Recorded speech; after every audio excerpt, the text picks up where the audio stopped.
Hi, this is Corey Johnston, and today's lesson is going to span the range of the 8th through 36th verses of the 16th chapter in the first book of Chronicles. This is an expression of praise offered by David not long after the returning of the Ark of the Covenant to Jerusalem. So much of First Chronicles, after the 10th chapter, details. It's written from the priestly perspective, so much of its emphasis revolves around the preparations that David made for the temple, which he so wanted to build. He longed to build it, but he had to settle himself. He had to confine himself to gathering the materials and resources for it. The task was designated by Yahweh to his son Solomon on account that he had so much blood on his hands. So much of David's reign and rule was dedicated to expanding and protecting the borders of Israel, and his son Solomon's reign would be marked by peace and would constitute a golden age of sorts. So the Ark having been moved to Jerusalem, that was a critical component of the remember, the temple came after the tabernacle as the site and center of the divine dwelling place on earth. And so that being said, we're going to open with the 8th verse, which reads, "Give thanks to Yahweh, call upon his name, make known his deeds among the people."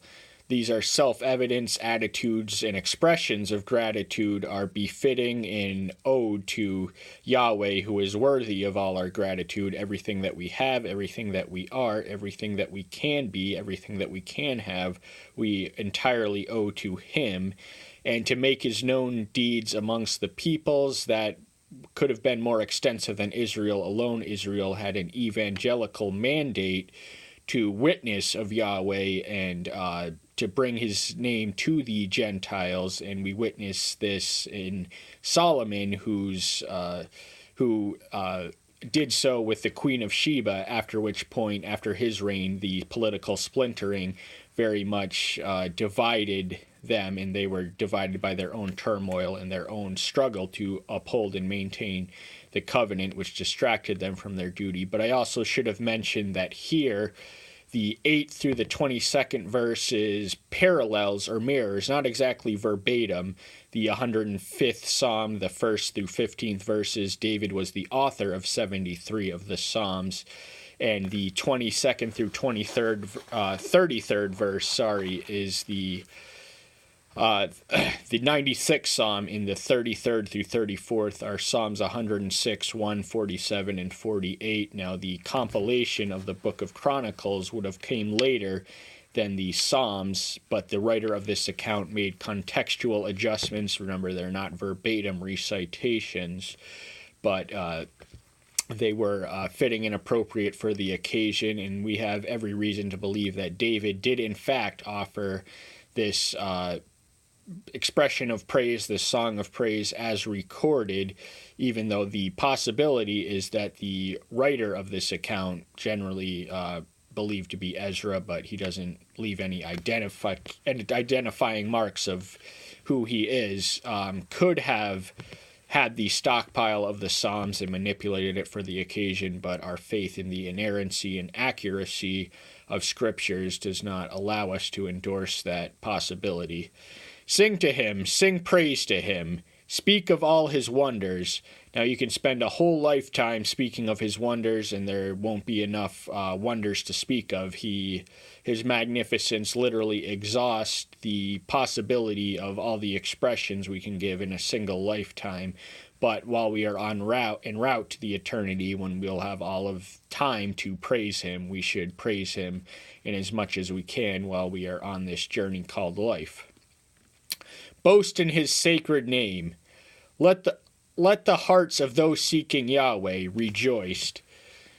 So the sacred name was of central significance. The honoring of it and the reverencing of it was the third commandment in the Decalogue, and it is a source of boasting for the nation of Israel because they alone had a real deity who could protect them and provide for them. And seeking Yahweh is rejoicing is the natural response for seeking Yahweh, and the implication is that he is knowable and he wants to be known, but we cannot understand him through invention. We have to meet him on his terms and understand him and present him as such as he deigns to reveal, and this involves a process of seeking. Seek Yahweh and his strength. Seek his face continually. So there's an element of perpetuity in the seeking process, and his strength is inexhaustible and unlimited and infinite, so we can spend the rest of our lives continually and not even approach scratch the surface of all there is to scratch and penetrate as to his great strength. Remember his wonders which he has done, his signs and the judgments of his mouth. So the miracles, Israel was uniquely blessed with miracles from the Exodus all the way down till the post-Exodus period, and then in the New Testament period also as well.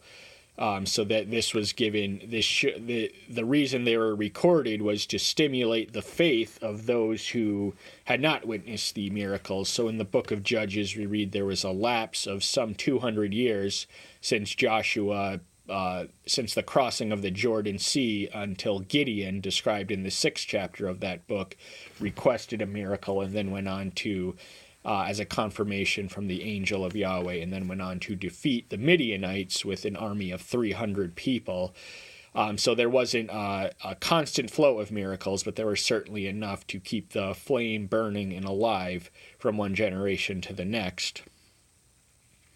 O seed of Israel, his servants, O children of Jacob, his chosen ones. Now, in the original Psalm account, Israel is replaced with Abraham, and Israel was also the name that was earned by Jacob. Jacob was his birth name. And the servants describe their situation, their relationship to the master, and as such they were to serve him because they were chosen for the purpose. Now, with being chosen came great privilege, but the tragedy of being privileged is that it often invites entitlement rather than responsibility, duty, and obligation. And David was one of the ones who was mindful of his duties and responsibilities. He is described as a man after Elohim's own heart, implicitly in 1 Samuel 13:14, and more explicitly in Acts 13:22. And that is very much reflective in his psalms and his writings and his expressions of praise and all his deeds and doings as well. He was motivated for the splendor of the Almighty and not his own. He is Yahweh our Elohim. His judgments are in all the earth. So his judgments, there is no place on earth where his sovereign oversight does not extend. There is no place where he does not rule. There is no place where he cannot be summoned. He is literally never further away than the mention of his prayer, so long as the heart which offers the prayer is sincere. Remember his covenant forever, the word he commanded for 1,000 generations, which he made with Abraham, and his oath to Isaac. So the covenant, now there are many covenants. Covenant is a diplomatic term of the ancient Near East, which was initiated by the stronger party, which was to dictate and govern the terms of their relationship with a weaker party. Now the covenant that Israel had entered into was the most superior power and superior in strength thinkable. That would be Yahweh, and so they were forbidden to enter into any covenants with any of the surrounding nations. This they did not always do, and it ultimately contributed to their ruin as they found themselves, Judah, sometime after David, found themselves at the mercy of a geopolitical struggle. There were 3 vying empires, each contending to be the dominant imperial hegemon, those being Egypt, Assyria, and Babylon, and the temptation for the secular kings was to invest their faith in an alliance with one of these powers so as to mitigate the danger and the damage of the other. But the prophetic message, often of them, especially Isaiah, were to the secular kings to put your faith where it belongs. It belongs above, not around you or outside of you. And he established it to Jacob for a law, to Israel as an everlasting covenant. So this covenant with a capital C is distinct from all other covenants in that it is binding and in perpetuity. So there's no end. There is a beginning of it, but there is no end to it. He will always honor his end of the covenant. And even when they forsake him, he may send them to exile as he did, but he never truly abandons them or forsakes them. He is always interested and involved in their welfare and in their lives. Saying, to you I give the land of Canaan, the portion of your inheritance. The aboriginal inhabitants of the promised land were Canaanites. These are descendants of one of the sons of Ham, who is one of the sons of Noah, who most of them comprised the African continent, although there were some of them in Canaan, and the curse issued in response to his drunkenness, which Ham did not cover up, was to be the servant of the descendant of Shem, who was to be Israel. When you were but few in number, few indeed, and sojourners in it, and they went up and down from one nation to another, and from one kingdom to another people. So he's reminding them of their ancestor, the patriarchs, Abraham, Isaac, Jacob, etc. They were all nomads. They weren't settled locations. They were constantly on the move, constantly on the run, never in any fixed location for too long a time. And the promised land was that they would be a settled agricultural agrarian people in a land of milk and honey where they could have everything they'd want and everything they need. He allowed no one to oppress them, and he reproved kings for their sakes. So constantly we find them being not a nation state, but an embryonic nation. Often they were involved in the balance of power struggles between kings, and Abraham often found himself a guest in the courts of kings, such as Abimelech, of which we read of in Genesis 20. Do not touch my anointed ones, and do my prophets no evil. So Abraham, in the 7th verse of that 20th chapter, he is identified as a prophet. So the office of prophet actually antedates that of Samuel. And this was what he had told to Abimelech in a dream when Abraham had schemed to allow his wife Sarah to be married to him, and we can read of that in Genesis 20. But at this stage in the narrative, it assumes the Psalm, the 96th Psalm in its entirety, which is 13 verses, and this spans all the way till the 33rd verse. If you do the math in your head immediately, you'd understand that not every verse is the same length, because there's not exactly 13 verses in that span of range. And remember, the Bible was the original narrative divisions were paragraphs. It wasn't until the Latin Vulgate in 1328 that they were divided into the verses we are now familiar with. Sing to Yahweh, all the earth. Proclaim his salvation from day to day. So this repeats much of what we had learned in the opening verse. We touched upon the 8th verse.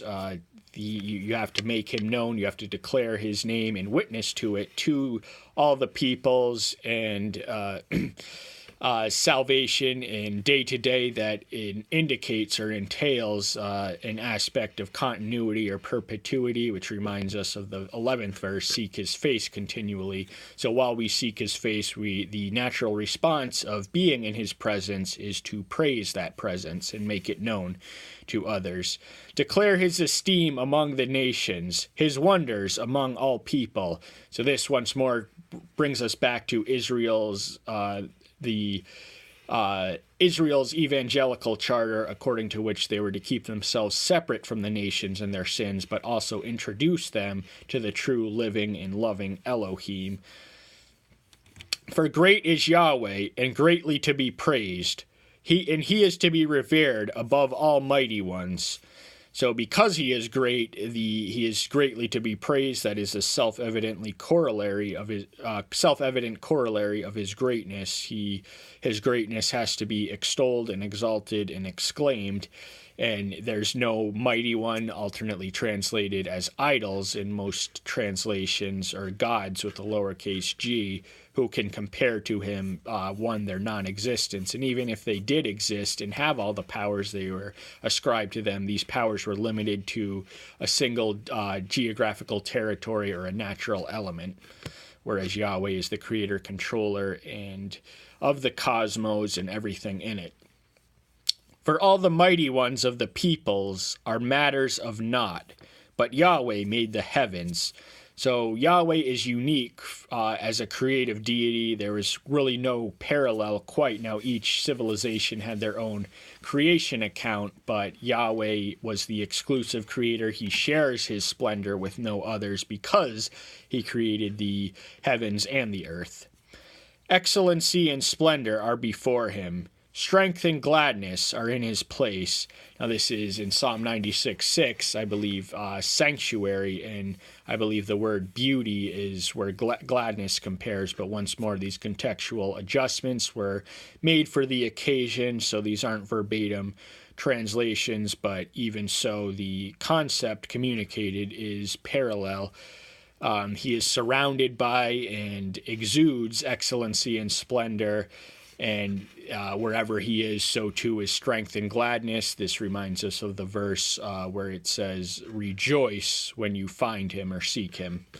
Ascribe to Yahweh, O clans of the peoples. Ascribe to Yahweh esteem and strength. So the obvious manifestation of esteem and strength for those who seek his presence and find it demands that one tell of other people. You cannot hoard the blessings of knowledge of Yahweh to oneself, else it will wither. It has to spread in order for anything to grow.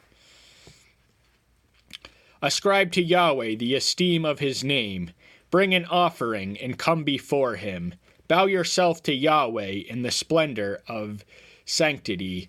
So this is a process of worship which begins with honoring and respecting and reverencing his sacred name, bringing an offering, usually a sacrificial offering, although the sacrificial system of the Old Covenant is now obsolete. But the acceptable sacrifices are living sacrifices in Romans 12:1, and also sacrifices of praise, which David very much embodies in the passage we are covering today. Tremble before him. And then that leads to worship, bowing oneself in his splendor. Tremble before him, all the earth. The world is also firmly established, immovable. So that is not technically true. Remember, this is a pre-scientific text. We know from scientific observation that the world is in motion, going around, orbiting the sun, and there's a moon orbiting us. But that should not change the fact that it seems to be immovable. That means it's unchangeable. It's always going to be here, at least until the coming of the new heaven and the new earth. And tremble before him. Now, fear is a righteous response before him who is capable and able to send us to hell or exalt us to heaven. And fear of Yahweh is the fear which expels all other fears. So once we properly and fear him, we will have no other fear nor any reason to fear. Let the heavens rejoice, and let the earth be glad, and let them say among the nations, Yahweh shall reign. So there's an element of all-encompassingness here. The heavens and the earth, let them all rejoice and be glad, and let Israel, that's the them, say among the nations, Yahweh shall reign. Now there are various kings at any given point in time in human history, but these kings are providentially placed in power by Yahweh, who alone reigns forever, and his sovereignty is omnipresent and omnipotent. Let the sea roar, and all that fills it. Let the field rejoice, and all that is in it. So even the fields have cause to be happy and rejoice in the fact that Yahweh is reign. Their existence is owed to him, even though they may not be aware of it. Being unintelligent life forms, they still have cause to rejoice and exclaim, and every living item in the sea too. And now the 33rd and 34th verse comprise the 106th Psalm, the first verse, and the 47th through 48th verse. And this we're going to close after the 34th verse, because this constitutes the end of his, or actually the 36th verse is where we're going to close. Let the trees of the forest then sing before Yahweh, for he shall come to judge the earth. So the judgment is inevitable and inescapable. The entire purpose for human history is that one day we'll have to answer to the life we have lived that he has given us, and life is his gift to us, so how we live that life can be our gift to him, and by right ought to be, and that will spare us from the judgment and exalt us and uplift us to intimate proximity and fellowship in our heavenly homeland. Give thanks to Yahweh, for he is good, for his kindness is everlasting. His kindness is as eternal as he is. This ties into the immutability and eternality of all his attributes, which are all forever unchanging and perfect. There's no room for improvement or degeneration. They are perfect and eternally so. So his kindness motivates much of what he does, and the righteous response to that kindness is gratitude and thanks.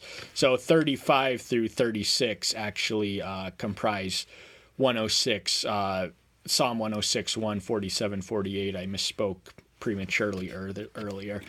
And say, save us, O Elohim, of our salvation, and gather us together, and deliver us from the Gentiles, to give thanks to your sacred name, and boast in your praise. So one of the terms of the covenant was they would find themselves displaced and uprooted from the promised land and exiled to foreign powers. It would be the nation of Assyria for the northern kingdom of Israel would split. The United Kingdom split after the reign of Solomon, and Judah would find itself transplanted to Babylon not long after. But the presence of and the threat of Gentiles certainly was very much present while Israel was an independent, fully functioning sovereign nation. And so deliverance from them was a constant prayer. And boasting in his praise brings us back to the 10th verse, boasting in his sacred name. The name indicates the character, and the name to whom that name is attached indicates power. So if we want to access and utilize that power, we must honor it and reverence it and respect it. Blessed be Yahweh Elohim of Israel, from everlasting to everlasting. And the people said, Amen, and praised Yahweh. So David's expression of praise, his song of praise, inspired praise from his audience and blessing. He comments on the eternality of Yahweh, who always is, always was, and always will be, and he is forever blessed and eternally and permanently so. And he does share some of the blessings of his eternal nature with the saints who remain submitted to him and walk on the straight and narrow. So that being said, I can only assume that you are determined to walk on the straight and narrow if you've made it this far, and I commend you, and I want to let you know that I'm here to help you all the way, because the Christian life is not a sprint, it's a marathon. It entails an aspect of endurance. But that's all the time we do have for today. I'm so glad you're here. Stay tuned till next time. I'll see you then. Bye-bye.